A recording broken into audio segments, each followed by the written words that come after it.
The Jazz Spotlight, episode 20.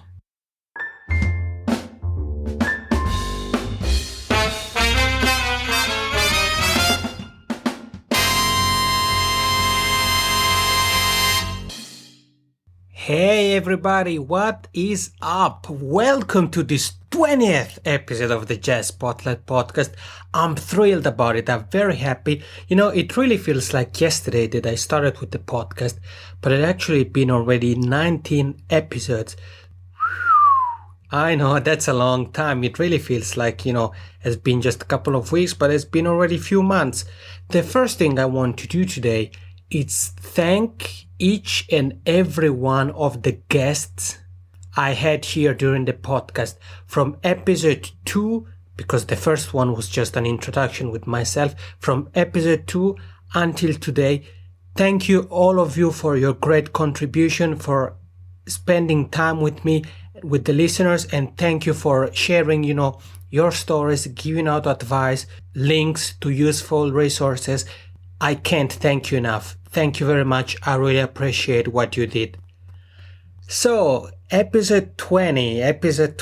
In case you are a first-time listener of the podcast, I want to welcome you on the Jazz Spotlight podcast and remind you that I'm Yanni Lunga from TheJazzSpotlight.com, website where I write about jazz festivals and jazz venues around the world. There is a blog there with different kind of articles. And there is the podcast, what you're listening to now. The podcast, you can find it on the website if you go to thejazzspotlight.com/podcast. And it's also available on iTunes at thejazzspotlight.com/show. And also on Stitcher. If you're a Stitcher user, you can find the Stitcher page of the podcast at thejazzspotlight.com/Stitcher. And the podcast is also on SoundCloud. I know it's a lot of places, but I try to be everywhere so that people can listen to the podcast from their favorite platform. So if you're on SoundCloud, just look for the Jazz Spotlight and you will find the episodes of the Jazz Spotlight podcast. So today we continue this special edition of the podcast with some of the stars of the 2014 edition of the Pori Jazz Festival, and we have another great guest here. I'm honored, simply honored to have him on the show. If you're following him, you probably know that about a month ago he has released his latest album, While You Were Sleeping, and you know that he's been really busy, really touring in North America, in Europe, and now he's probably in Tokyo, so he's also in Asia. He's really hard-working guy and a very cool person. I had a very good time during the interview.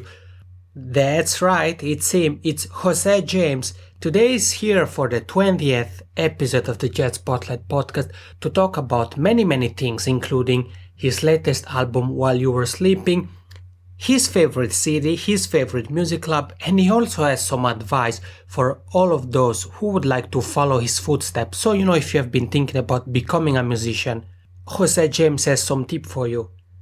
So, without further ado, here is a jazz talk with José James. Enjoy! Hey Jazz fans, what's up? Yanni Lunga here from the Jazz Spotlight podcast at Pori Jazz, and I continue this series of interviews at Jazz Talk with. And today I have another guest here that I'm super excited about, and I have to tell you a little bit more about him. He has released his latest album, While You Were Sleeping, about a month and a half ago, and is now back in Pori after having performing here some years ago. And it's pretty nice day, sunny. He's set to perform in a couple of hours. Let's hear more from here. It's with great pleasure that I welcome on the show José James. Hey José, how are you today? I'm good, man. Beautiful day. Good to be back in Pori.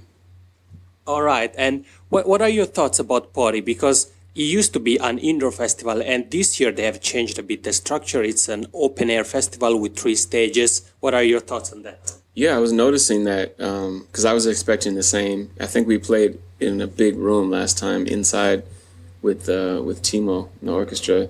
I think this is great. This is a lot bigger.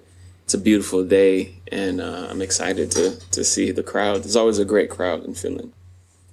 And how does performing outdoors and at a festival change compared to performing at a venue indoors like a music club? Well, I think it depends on the weather. You know, like a day like today is perfect. Everybody's a lot happier being outside, being in the sun. It makes it feel more like a party. You know what I mean? Yeah. Yeah. And you have been really busy. You have been now in June, you have been performing in LA at the Playboy Jazz Festival, in San Francisco, the San Francisco Jazz, then in New York at the Blue Note Jazz Festivals, where you had the premiere of While You Were Sleeping. Now you're here in Europe, in Finland. Tomorrow you go to Belgium, and then you go to Japan. Yeah. Don't you ever get tired of touring and traveling this much? I don't, you know, I mean, for me, it's really addictive. You know, I love meeting new people. I love seeing new places. And, you know, I really look forward to like the next destination. You know, I have like favorite festivals, favorite clubs, favorite friends and stuff. So for me, it's like I get bored sitting at home. You know, I need to. And it gets to a point where you're like, okay, I need a break. So we have to schedule like August. I'm not really doing much. So, but right now I'm enjoying it a lot. Yeah. And of the places you've been to, is there a place in particular, can be a city, a festival, or a venue that has really impressed? Well, definitely, like in terms of audiences, you know, certain cities are great. You know, like London, Paris, New York. Let's see. When Oakland is like a fantastic audience. Mm-hmm. Atlanta is really great. And like in terms of that, it doesn't really matter what venue. Mm-hmm. It's just always going to be a great show audience wise. And Finland too. You know, Helsinki Flow Festival. When I play there, it's great. Pori's great. I think in terms of like my favorite cities, like I love Tokyo probably more than any other city. Because I love all the food. I love Japanese food. So I just eat all the time, like ramen and soba and sushi. And in terms of venues, I love Ancien Belgique in Brussels. That's my favorite club in the world, like hands down. Okay. Yeah, it's really great. And I do a lot of special shows there that I don't do anywhere else in the world because I have a good relationship with the artistic director. Okay, that's very cool to hear. And I have to ask you another question, a bit tough one about touring, because obviously with all the places you have just mentioned and some of the places I've mentioned, you also face audiences, you know, different kind of audiences, different kind of ages, cultures. How do you kind of get ready in, if we can say so, for audiences around the world? That's a good question. I mean, some of it also has to do with like festival versus club. Festivals like today, you only get usually like an hour to play, which for my group and my presentation is not a long time. So it's sort of like a best of set. You know, we sort of try to do highlights, keep it really punchy in and out, you know. In a club, you sort of have more time to stretch out, get the audience involved in things. So definitely like some places we just know we're not going to play certain songs. That, you know, that's one thing. The major thing about city to city is there's a different culture. Like, for example, when we're going to Japan, we're playing 2 sets in the Blue Note clubs, and it's very strict. Like, you have an hour for the first set and an hour plus encore for the second set. You can't go over. It's a different audience, so you sort of have to really plan because you want to give everybody a great experience. And a Japanese crowd is a good example because if you've never played there, you would think that they hate you because they're super quiet. And that's the highest form of respect for them, is to be silent so they can really listen to the music and they don't interrupt anything. But if you don't know that, I mean, the first time I played there, I was like, man, nothing is working. They hate everything we're doing. I was so depressed, you know. And then after, they were like, that was the best show ever. And I was like shocked, you know. Mm-hmm. So, you know, it's really that, you know, our band really thrives on like call and response. So like if you're playing like a very black place like Atlanta or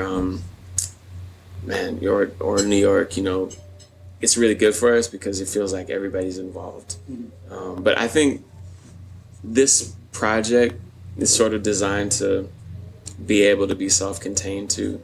So it's helpful if we have a great crowd, but if we don't, we still are able to like lay it down more than any other thing we've done before, because the sound is a lot stronger and it's like more of a pop structure. And before we go more into detail, or we talk more about while you were sleeping, I actually want to go back to something you said that it was pretty interesting when you talked about the sets. You mentioned, for example, today that it's like about an hour, and then you talked about Tokyo. My question to you, it's a question that I'm sure that can be also be helpful for, our listeners who are artists themselves. How do you, since now while you were sleeping, it's your fourth album. So how do you put together a set that, kind of makes everyone happy? So your those that have been following you since 2008 and those that maybe has just found out about you with what you were sleeping. How do you choose the songs, to start a show, finish a show? Well, I definitely have been, I pretty much start this set with like album tracks, like as on the album, so Angel,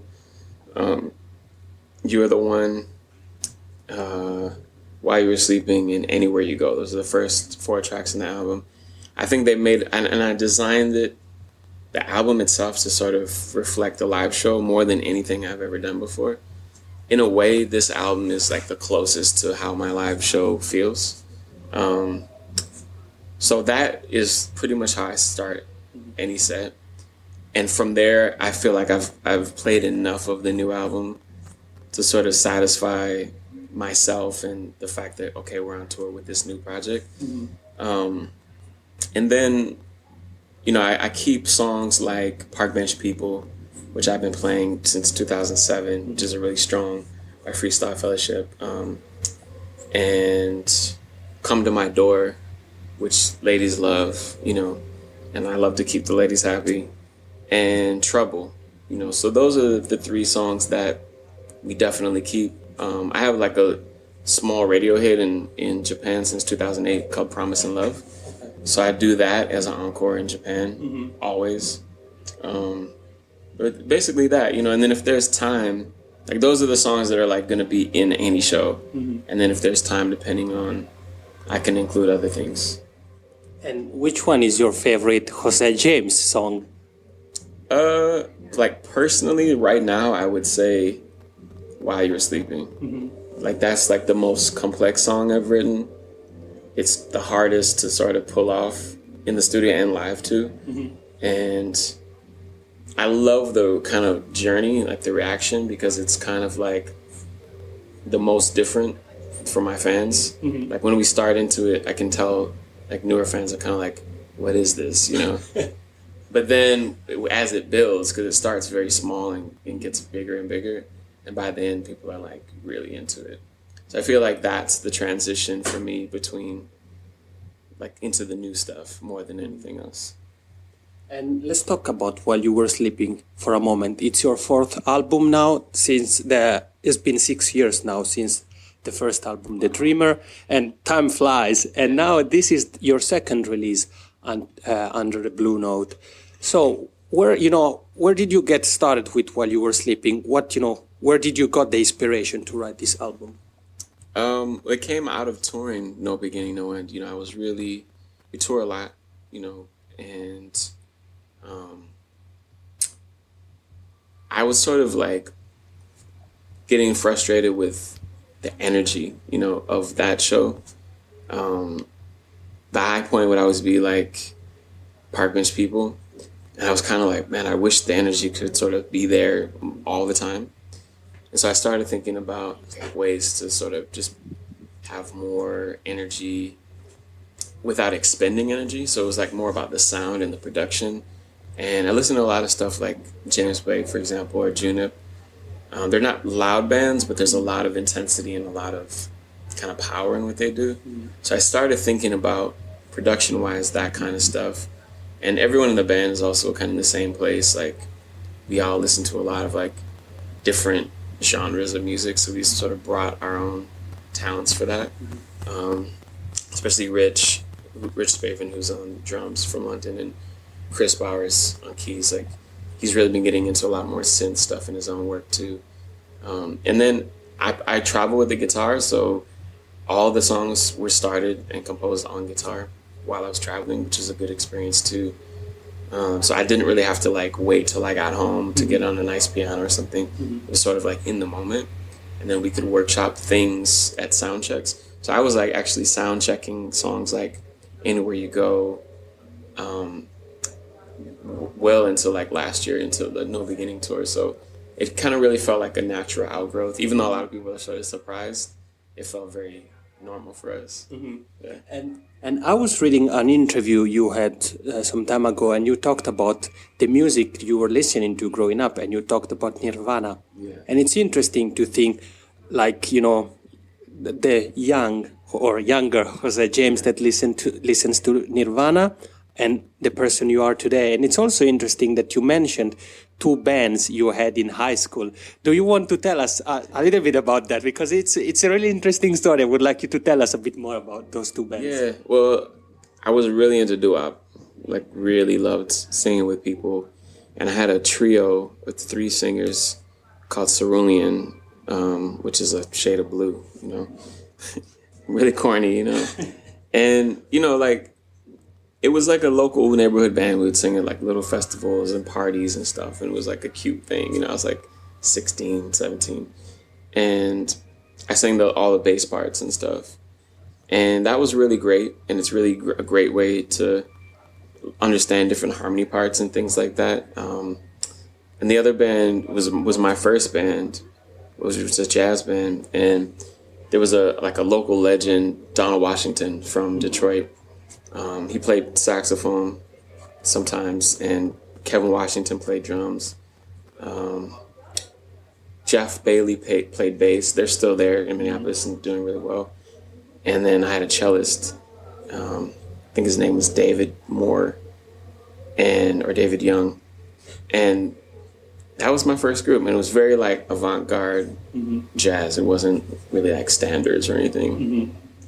And that was your first experience as band leader, am I correct? It was, yeah, and it was cool. You know, it was like there's an audience for it, and there was a lot of support in Minneapolis for art music, really. You know what I mean?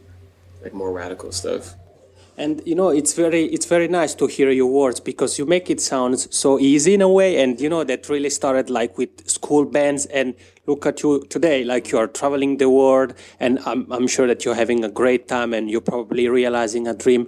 And what words would you have for the young artists who perhaps would like to follow your footsteps and, you know, become professional musicians? Yeah, well, it's really important, and I can't stress it enough, like, to remember like why you love music, because with all the ups there's the downs too, and you know it's easy to sort of forget about that. Like, for example, today I have a broken foot and I have to do a show, and that could be a big challenge for a lot of people, but it's kind of like I've built such a good foundation around me. Like, I have a great band. The people who are coming to see me I know have great energy. So there's not going to be a problem, and it's going to be a great show. But a lot of it is so mental. And especially, I would say, the harder part is not really finding the success, because if you work hard and you're really good, then you will find success. But you have to work really hard. It's a consequence. Yeah, it's just, that's how it is. You know, if you do really well at school, you're going to get good grades. There's no sort of mystery about that. But it's when you get successful, and then there's a lot of pitfalls that you can get into. You might get tempted to do kind of music that's not in your comfort zone just to make money, or give up some of your reasons that you got into music for money, or get into bad lifestyle, unhealthy stuff like drugs or drinking. So those are the kind of things that they don't teach about in school, that everybody sort of has to measure for themselves. And I would just say, you know, it takes a long time. You know, everybody should read Quincy Jones' book, Autobiography, because it's really like the musician's Bible. You know, he talks about what he went through to get his success. And I remember that too. I think in this generation, we expect things to happen so fast. And someone like him, or Coltrane or Aretha Franklin, they really built their careers. Even if they got success, they didn't say, okay, I'm going to cut off my community and be isolated. They helped other people with their success. So I think we can learn a lot by studying the careers of those kind of artists. Jose, thank you. These are very nice and, inspiring words, and I'm sure they're going to be helpful for a lot of young musicians who would like to follow your footsteps. And now we have been talking about while you were sleeping, about your tours. What is one of the next things you would like to do for your music career? Well, I'm doing a few things I'm really excited about. Next month, I am recording a tribute album for Billie Holiday. It's her 100th birthday next year. She's my favorite jazz singer, so that feels really good. That's going to be for Blue Note.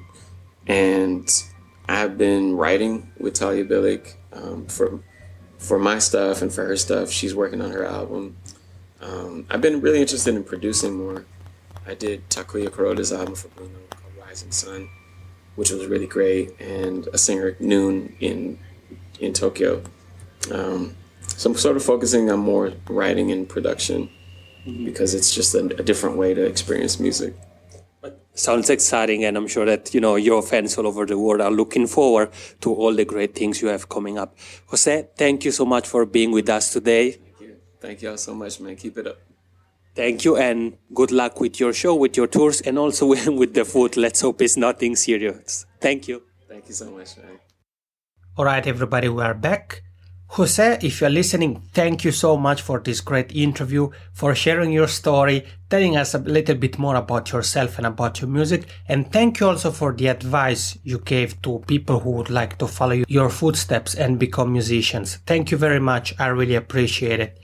So this is the 20th episode of the Jazz Spotlight podcast. And I will continue to do my best to bring you some more exciting guests, more exciting episodes of the Jazz Spotlight podcast, covering many kinds of things, for more technical things like online promotion or how to get gigs. That is a topic that we're going to be talking about in some of the upcoming episodes of the podcast. So if you're a musician and you're thinking about how to get gigs, how you can get, how it works, you have to stay tuned, because in a few episodes, we're gonna talk about that with two different guests, two great guests. I won't give you too many details about it. I just gave you a hint that in some of the upcoming episodes of the podcast are gonna be about gigs. So how to get gigs and these kind of things. If you are new to the Jazz Spotlight podcast, or even if you're not new but you haven't yet, I would like to invite you to join the Jazz Spotlight community and the newsletter. There is a weekly newsletter where every week you get an email with different topics and different resources that I share with my followers only on the newsletter, and some kind of golden tips that you can find only on the newsletter. If you would like to sign up for the newsletter, it's completely free, and you can do so if you go to thejazzspotlight.com/toolbox. You go to that page and you will be able to download a free ebook that talks about online promotion and these kind of things, and you will get a weekly email with more tips, more topics, and and I hope that it will provide you with as much value as possible, because that's my goal with the podcast and with the Jazz Spotlight, to provide as much value as possible to you. I'd like to wrap up this episode of the podcast with a couple of thank yous. The first one is to you. Thank you very much for listening. And also a big shout out to the Facebook and Twitter communities that are growing week after week after week. Thank you very much, guys. I really appreciate your support. And I wish you all the best with the great things that are doing. And thank you very much for sharing the posts and the tweets. I really appreciate what you do. If you have benefit from the podcast so far, or if you're on the newsletter and you benefit from the newsletter, make sure to share the links with your friends, followers, or if you know someone that could benefit from this podcast or from the jazzspotlight.com, please share the links with them. It would be really appreciated. This is the 20th episode of the Jazz Spotlight podcast, so you can find the links to all the things I talked about and the things we have talked about with José James at thejazzspotlight.com/episode 20. Amiani Lunga and this is the Jazz Spotlight Podcast. Have a great day.